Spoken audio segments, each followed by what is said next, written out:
Hello everyone, it's Rory Pratt here from Pratt's Pods, and today I'm here with another botched iPad.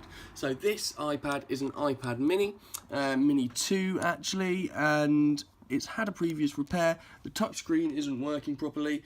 Yeah, I've put it on the heat mat, so it's a little bit too hot now to actually use. But basically this side of the screen isn't working, and the left column of numbers for the passcode isn't working. Now, I've applied a bit of heat, so now I'm just going to run this all the way along, see how easily this comes up.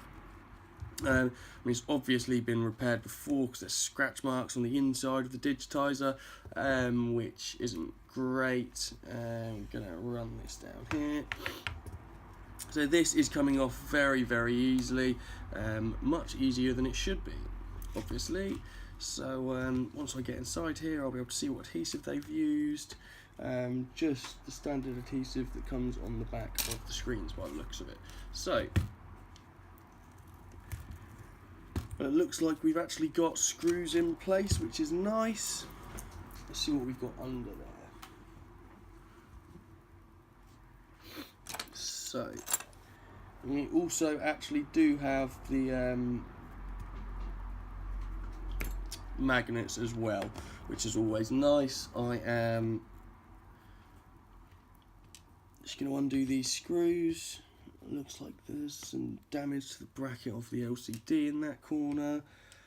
That screw's been put in the wrong place. I always take these off because otherwise you round the heads off the screws. So once I get these out, there we go. So like I say, bracket for the LCD is damaged. Rather it be in there damaged than not at all, in all fairness. And here we go. So I've used some tape there where they don't need it. Obviously got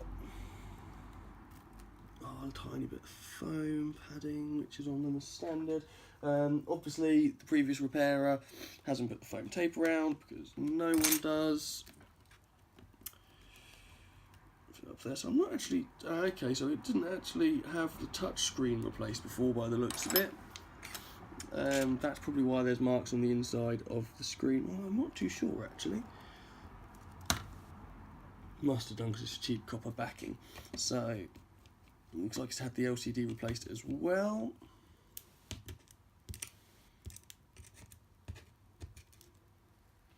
I feel like that battery could be a bit bigger than it should be.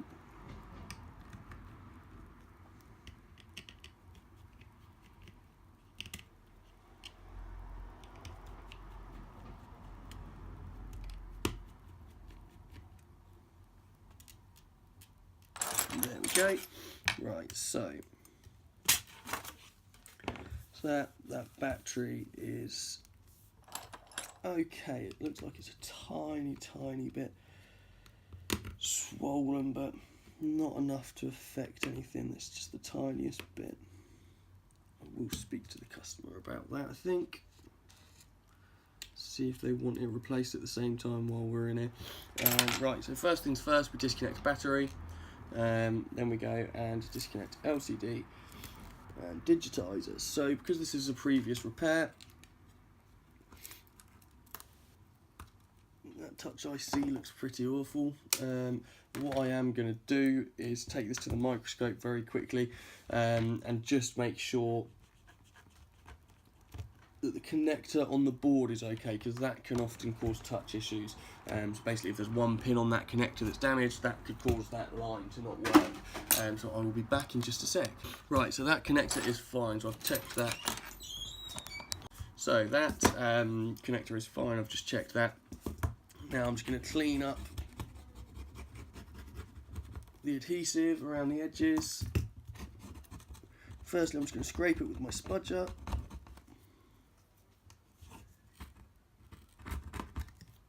Once I've done it with my spudger, I'm going to go over with an alcohol swab.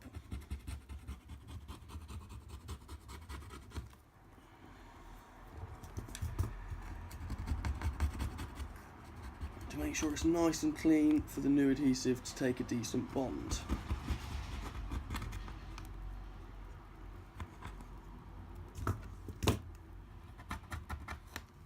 Excuse me 1 second, I'm just going to close that window.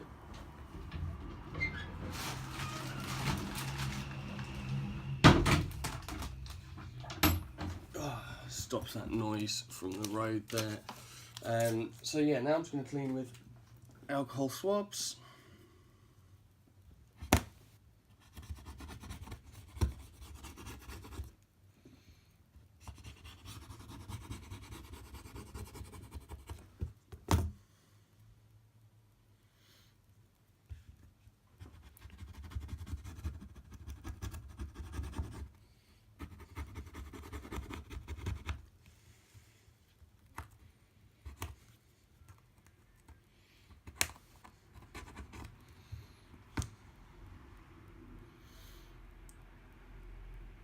Once I'm done with this alcohol swab, I'm going to get that new screen on there and tested and get it all sealed back up.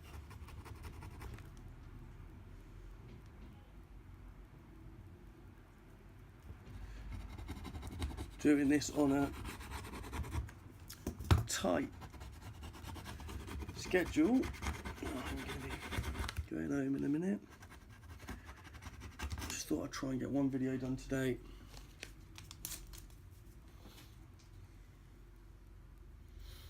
And all sorted.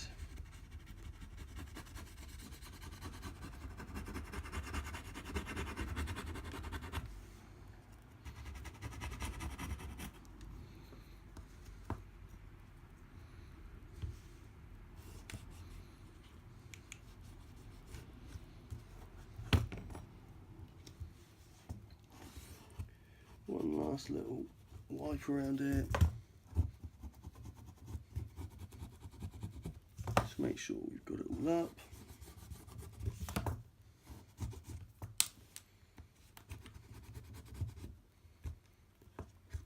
Okay, that's lovely. So, now we want our new screen.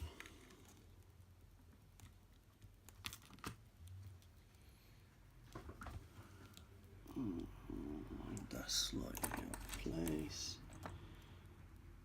A new screen, connect it up. Touch IC down there nicely. All in a good position.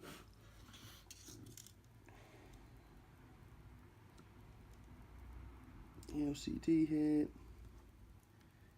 Connect that up. And then the battery. And we'll turn it on so we can test it. So that screen has definitely been replaced before. I mean, the LCD doesn't look great, but at the end of the day, it wasn't me that replaced that screen, so it's not my problem.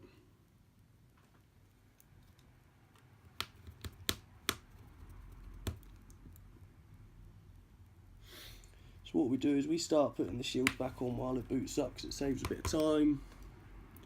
Very rarely get problems with our screens, so pretty safe for us to do it this way. So usually by the time I get here, we'll have booted. We can test that. Look, so it was this line here that wasn't working. Now it is.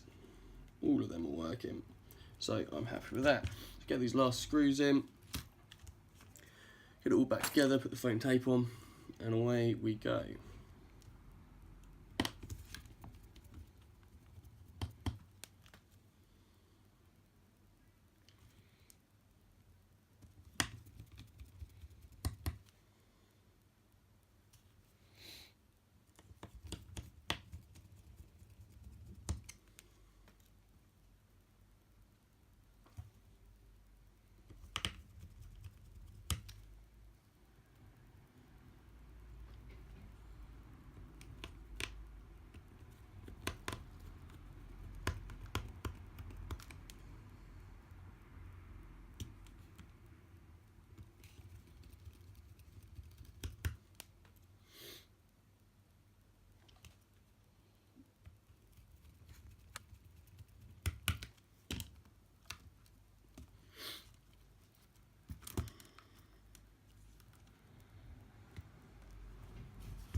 LCD screws.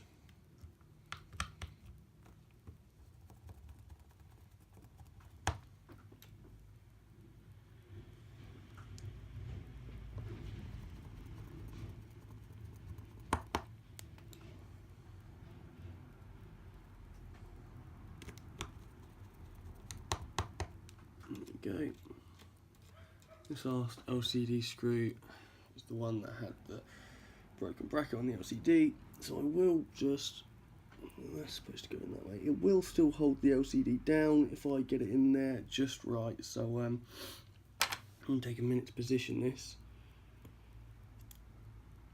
Like I say, at the end of the day, it wasn't us that fitted this LCD. If it was, I'd be replacing it probably, just for that one little bit of broken plastic. Like I say, I wouldn't want to send anything out if I wouldn't be happy with it myself. But unfortunately, the customer doesn't want to spend the money to have a new LCD.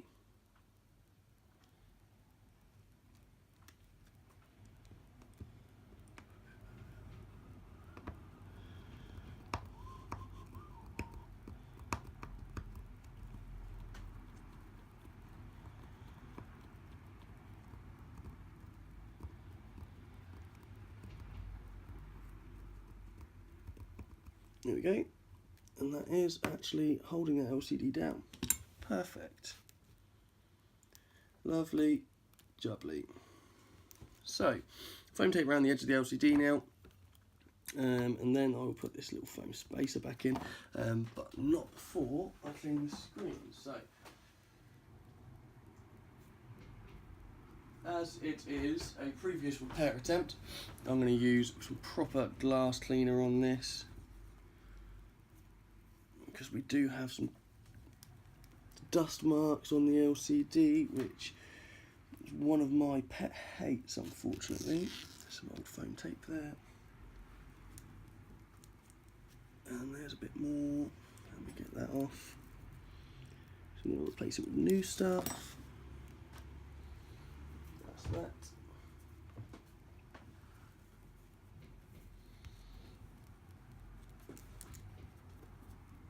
Also, by removing that old foam tape, it makes it a lot easier to clean the screen. You don't have to worry about getting that foam onto your cloth and scraping it around the screen.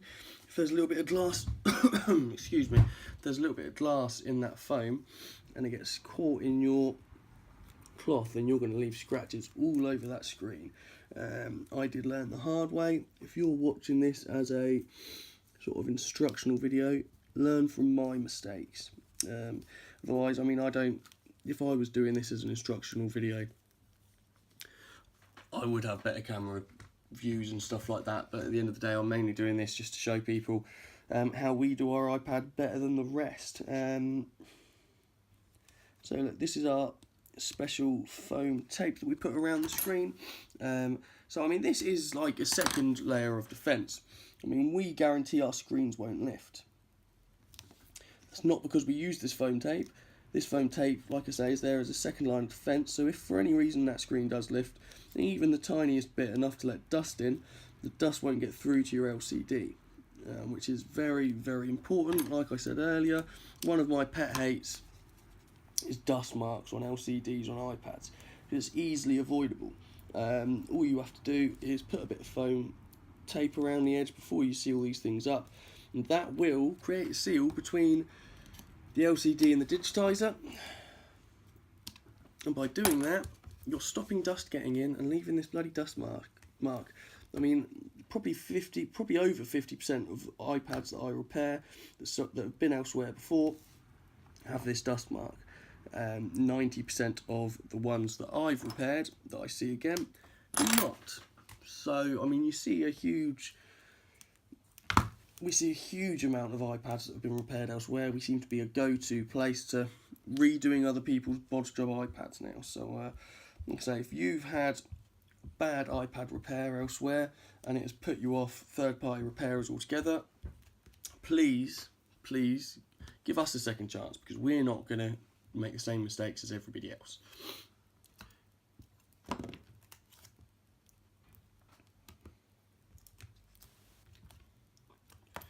Right, so we're going to do one final test.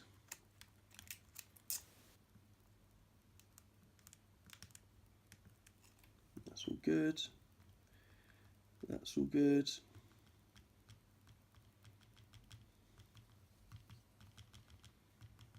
Lovely jubbly. So that's all fine. So one thing I do have to do before I seal this up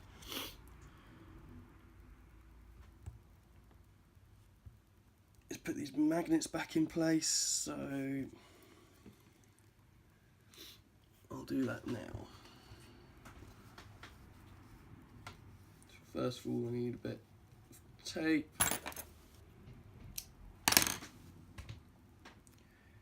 Stick over these.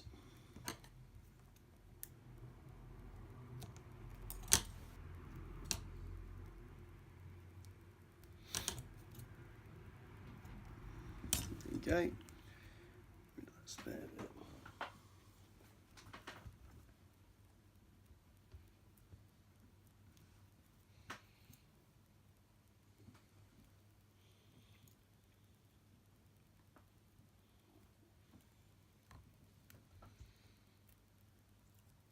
Get both of them in place. There we go. Now we can remove the foam tape and the cover to our adhesive.